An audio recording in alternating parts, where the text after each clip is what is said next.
Chapter 17 Rank 3 Spirit Convergence Array. Guys please like, subscribe and share my channel.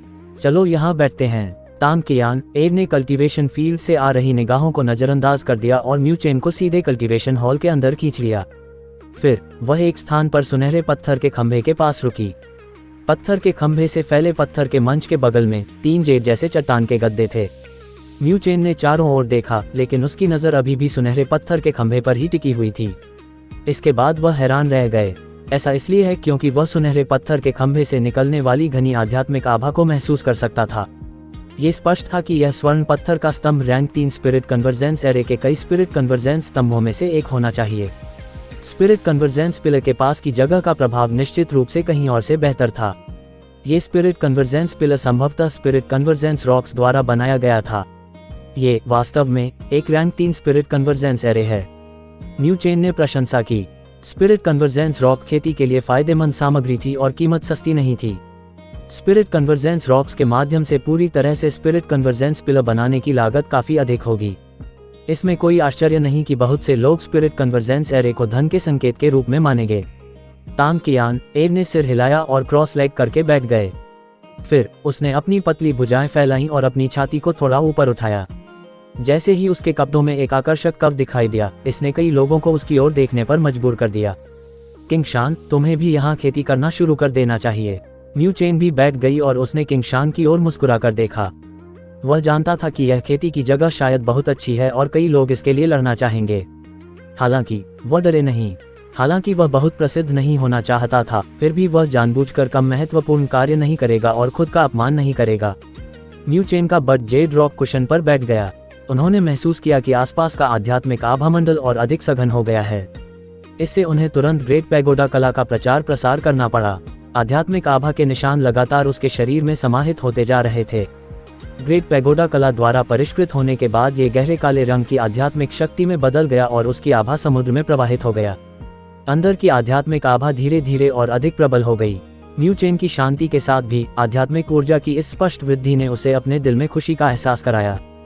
फिर वह पूरी तरह से साधना में डूब गया। उसके बगल में ताम कियान एर ने देखा कि म्यू चेन सीधे साधना की स्थिति में प्रवेश कर गया था। वह थोड़ा सा थपथपाए और फिर अपनी आंखें बंद कर लीं और साधना प्रक्रिया शुरू कर दी। लेकिन उनकी साधना की स्थिति अधिक समय तक नहीं चल सकी और बाहरी दुनिया से आने वाली एक शोर भरी आवाज से यह बाधित हो गई। म्यू चेन अपनी आंखें खोलने वाले पहले व्यक्ति थे। उसने अपनी बाईं ओर तान किंगशान की ओर देखा। हालांकि उन्होंने देखा कि लड़के का चेहरा भयानक रूप से पीला पड़ गया था। उसके हाथ कसकर बंधे हुए थे और यह स्पष्ट था कि वह अपने गुस्से को बहुत दबा रहा था। लड़के के सामने 2 थोड़े बूढ़े युवक थे। वे हंस रहे थे और समय समय पर टैन किंगशान की ओर इशारा करते थे। आप क्या कर रहे हैं? म्यू चेन ने दोनों युवकों की ओर देखते हुए भौहें चढ़ा ली और ठंडे स्वर में कहा। दोनों युवकों ने म्यू चेन को देखा और वे भी भौहें सिकोड़ने लगे। उनमें से एक ने फीकी मुस्कान बिखेरी और हाथ आगे बढ़ाया। तो क्या आप म्यू चेन हैं? मैंने बहुत समय पहले आपका नाम सुना था। मैं जियांग ली हूँ और वह टेंग योंग है। म्यू चेन ने जियांग ली द्वारा बढ़ाए गए हाथ को देखा। हालांकि उन्होंने इसे हिलाने के लिए अपना हाथ नहीं बढ़ाया। बाद वाले की आंखों में उसने शत्रुता का संकेत देखा। आप क्या चाहते हैं? ये देखकर कि म्यू चेन ने कोई प्रतिक्रिया नहीं दी, जियांग ली और टेंग योंग के चेहरे काफी अप्राकृतिक थे। उन्होंने तुरंत टैन किंगशान की ओर इशारा किया और मुस्कुराए। कुछ नहीं, हम केवल उसके साथ स्थान बदलना चाहते थे। हम नहीं बदल रहे हैं। अगली बार आप पहले यहाँ आएं और इसे ले जाएं। म्यू चेन बेहोश होकर बोला। जियांग ली, तुम क्या कर रहे हो? इसी समय ताम कियान एर भी जाग गई। जब उसने ये दृश्य देखा तो उसकी सुंदर आंखों से क्रोध प्रकट हो गया। उसने अपनी भौं उठाते हुए चिल्लाया। जियांग ली ने अपने कंधे उचकाए और कहा, कियान एर, तुम्हें इस खेती क्षेत्र के नियमों को जानना चाहिए। ये स्थान ऐसा नहीं है कि हाल ही में आया कोई नौसिखिया इसमें बैठ सके। दूसरों को ईर्ष्यालु होने से बचाने के लिए मैं उसकी भलाई के लिए ऐसा कर रहा था, जियांग ली ने कहा और म्यू चेन की ओर देखा। हालांकि वे म्यू चेन को नापसंद करते थे, लेकिन वे ये भी जानते थे कि म्यू चेन कोई ऐसा व्यक्ति नहीं था जिसे उन्हें भड़काना चाहिए। उनकी ताकत उनसे जरा भी कमतर नहीं थी और उनकी पृष्ठभूमि भी कमजोर नहीं थी। इसलिए उन्होंने सीधे तौर पर म्यू चेन के लिए परेशानी पैदा नहीं की और इसके बजाय टैन किंगशान को चुना, जो उसके बगल में था। ये स्पष्ट था कि वह इसके माध्यम से अप्रत्यक्ष रूप से म्यू चेन पर हमला करने की योजना बना रहा था। आप चेताम कियान एर की आंखें गुस्से से भर गईं। वह बोलने ही वाली थी, लेकिन म्यू चेन ने उसे रोक दिया। बाद वाले ने जियांग ली और टेंग योंग पर नाराजगी जताई। ऐसा लगता है जैसे उन्होंने ये कहने से पहले एक पल के लिए सोचा था, मैं जानता हूँ कि केवल शक्तिशाली व्यक्ति ही इस पद पर बैठने के योग्य हैं। मेरा मानना है कि मेरे पास यह अधिकार है। टैन किंगशान मेरा दोस्त है, इसलिए वह यहाँ बैठा है। यदि इस बारे में आपकी कोई राय हो या आप मेरे सामने अपनी ताकत का प्रदर्शन करना चाहें तो मैं आपका साथ दूंगा। उनकी हरकतों ने कई लोगों को उन पर नजर रखने पर मजबूर कर दिया। इस प्रकार म्यूचेन की टिप्पणियां भी उनके कानों में पूरी तरह से घुस गईं। एकदम से हंगामा मच गया। यह नवागंतुक निश्चित रूप से अद्भुत था। हंगामा शुरू होते ही जियांग ली और टेंग योन के चेहरे धीरे धीरे भद्दे हो गए।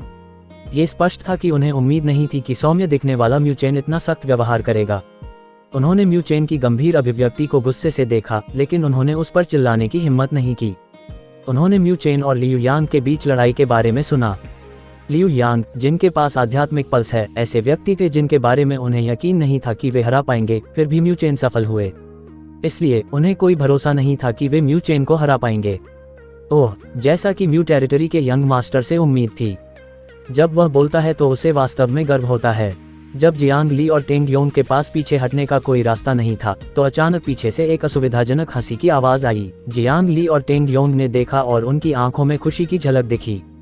Big brother Luo. जब उसने उनकी आश्चर्यचकित आवाजें सुनी तो म्यूचेन ने भी अपना सिर झुका लिया। उसने केवल एक आकृति को धीरे धीरे चलते हुए देखा। वह आकृति लगभग 18 वर्ष की थी। उसकी आंखें धसी हुई थीं और उसके पतले होठों से निर्दयता का संकेत मिल रहा था। ये नाम उनके लिए नया नहीं था। ऐसा इसलिए है क्योंकि इस व्यक्ति के पिता भी उत्तरी आध्यात्मिक क्षेत्र के एक टेरिटरी लॉर्ड थे।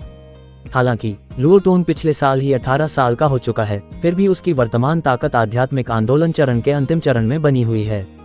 दूसरे शब्दों में, वह पहले ही 5 महान अकादमियों में प्रवेश का अधिकार खो चुका था।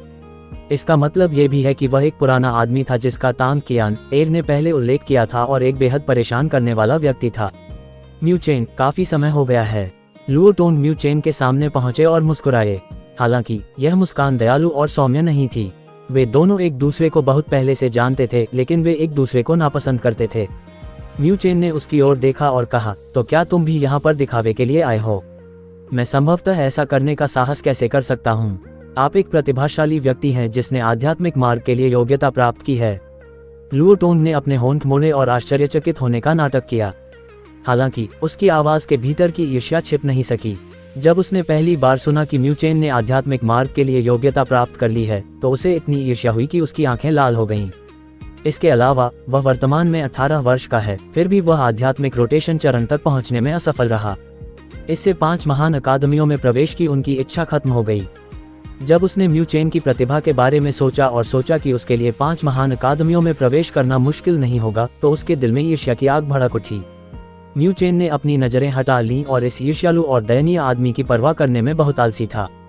लियू मुबाई की तुलना में ये लुओ टोंग कुछ भी नहीं था। अपनी सीट सौंप दो। जब लुओ टोंग ने देखा कि म्यूचेन ने उसे नजरअंदाज कर दिया है तो उसकी आंखों में गुस्सा बढ़ गया।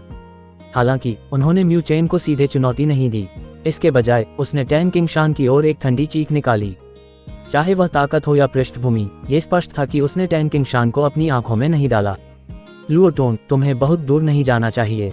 म्यूचेन की आवाज ठंडी हो गई। क्या आप सुनने को तैयार नहीं हैं? तुम मुझसे लड़ना चाहते हो? बोलते समय लुओ टोंग ने भी एक ठंडी मुस्कान छोड़ी।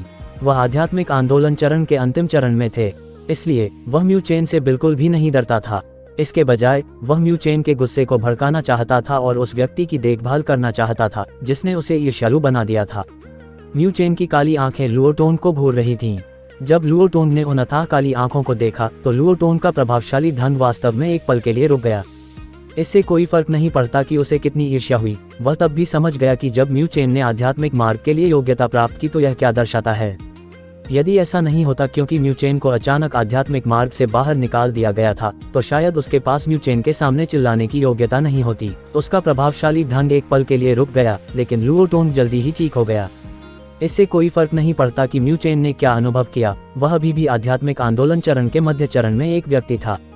वह बस उसका प्रतिद्वंद्वी नहीं था। क्या आप में हिम्मत है? लुओ टोंग ने अपनी शर्मिंदगी को गुस्से में बदल दिया और कहा, लुओ टोंग, तुम क्या कर रहे हो? म्यूचेन के उत्तर देने से पहले पास से एक गहरी आवाज आई। हर किसी ने नजर घुमाई और देखा कि एक लंबी, भारी आकृति तेजी से आ रही है। फिर वह लुओ टोंग के सामने खड़ा हो गया और चिल्लाया, मोलिंग, क्या आपको नहीं लगता कि आप बहुत अधिक नियंत्रण कर रहे हैं? लुओ टोंग ने अपने सामने वाले मोटे लड़के को देखा और भौहें चढ़ा लीं। उसके सामने वाला व्यक्ति उत्तरी आध्यात्मिक अकादमी में एक सेलिब्रिटी था। उनकी ranking west branch heaven class के लिए मुंबई के बाद दूसरे स्थान पर है। अभी वह आध्यात्मिक आंदोलन चरण के अंतिम चरण में भी है, लेकिन संभावना है कि वह आधे साल में आध्यात्मिक रोटेशन चरण को पार कर जाएगा। जब ऐसा होगा तो वह 5 महान अकादमियों में एक स्थान के लिए प्रतिस्पर्धा करने के लिए पात्र होगा। वह ऐसे व्यक्ति हैं जिनके पोषण पर उत्तरी आध्यात्मिक अकादमी ध्यान केंद्रित करेगी। ये जल्द ही खेती का पाठ होगा। अगर तुम यहाँ परेशानी पैदा करोगे तो टीचर मो तुम्हें माफ नहीं करेंगे। ऐसा लग रहा था कि मोलिंग को लुओ टोंग भी पसंद नहीं था और उसने बोलते समय अपनी भौहें ऊपर उठा लीं। लुओ टोंग का चेहरा तुरंत बदसूरत हो गया। हालांकि वह जानता था कि मोलिंग उससे नहीं डरता, इसलिए वह केवल अपने दांत पीस सकता था। इसी समय एक आकृति धीरे धीरे खेती क्षेत्र में प्रवेश कर गई। उस आकृति को देखकर सभी लोग चुप हो गए। ऐसा इसलिए है क्योंकि यह शिक्षक मो था। जब लुओ टोंग ने शिक्षक मो की शक्ल देखी तो उसने उसे रोकने की हिम्मत नहीं की और मुंह चेन की ओर मुक्का उठा दिया। फिर वह अनिच्छा से अपनी सीट पर वापस लौट आया।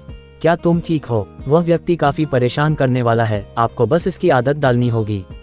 जब मोलिंग ने देखा कि लुओ टोंग जा रहा है तो वह मुस्कुराया और म्यू चेन से पूछा, हम ठीक हैं, धन्यवाद। म्यू चेन ने दयालुता से मुस्कुराते हुए उत्तर दिया, ये ठीक है, मैंने आपके बारे में पहले भी सुना है। आप एकमात्र व्यक्ति हैं जो आध्यात्मिक मार्ग के लिए योग्य हैं। ओहो, ऐसा लगता है कि अब से मुझ पर कुछ दबाव होगा। मोलिंग मुस्कुराए और अपना हाथ हिलाया। फिर बिना कुछ और कहे वह मुड़ा और चला गया। म्यू चेन ने मोलिंग की पीठ की ओर देखा और मुस्कुराया। उस पर उस हटे कट्टे लड़के की अच्छी छाप थी। म्यू चेन, धन्यवाद। टैन किंगशान ने भी बोलते हुए कुछ आभार व्यक्त किया। हम यहाँ एक साथ आए हैं, इसलिए हमें एक दूसरे का ख्याल रखना चाहिए। बस उन व्यक्तियों को नजरअंदाज करें, आप जल्द ही उनसे अधिक मजबूत बन जाएंगे। म्यू चेन ने फीकी मुस्कान दी। टैन किंगशान ने जोर से सिर हिलाया। इस समय शिक्षक मो हमेशा इत्मीनान से खेती के मैदान में चले गए थे। उसने म्यू चेन की ओर देखा, लेकिन उसने कुछ भी नहीं कहा। उसने केवल अपना हाथ हिलाया और असंख्य रोशनियां सीधे पत्थर के खंभों में उड़ गईं। बाद में हर कोई यह महसूस करने में सक्षम हुआ कि साधना क्षेत्र के भीतर आध्यात्मिक आभा सघन होती जा रही है। ये स्पष्ट था कि शिक्षक मो ने स्पिरिट कन्वर्जेंस एरे को पूरी तरह से सक्रिय कर दिया था। म्यू चेन ने समृद्ध आध्यात्मिक आभा महसूस की और मुस्कुराए। बिना कुछ कहे उन्होंने अपनी आंखें बंद कर लीं और पुनः साधना अवस्था में आ गए। उन्होंने आध्यात्मिक ऊर्जा को अपने शरीर में समाहित किया और उसे परिष्कृत किया। आधे दिन का साधना समय जल्दी ही बीत गया। जब म्यू चेन ने आध्यात्मिक ऊर्जा के अंतिम अंश को अपने आभा सागर में समाहित कर लिया और अपनी साधना समाप्त करने ही वाला था, तभी उसका शरीर अचानक जोर से कांपने लगा। उसकी आभा के समुद्र से एक अद्भुत एहसास निकल रहा था। म्यू चेन एक पल के लिए इस अचानक एहसास से चौंक गया। कुछ ही देर बाद उसके मन में एक आश्चर्यचकित भाव उमड़ पड़ा। क्या महान पगोडा कला फाउंडेशन स्तर तक पहुंच गई? Please guys subscribe to my channel and like the video.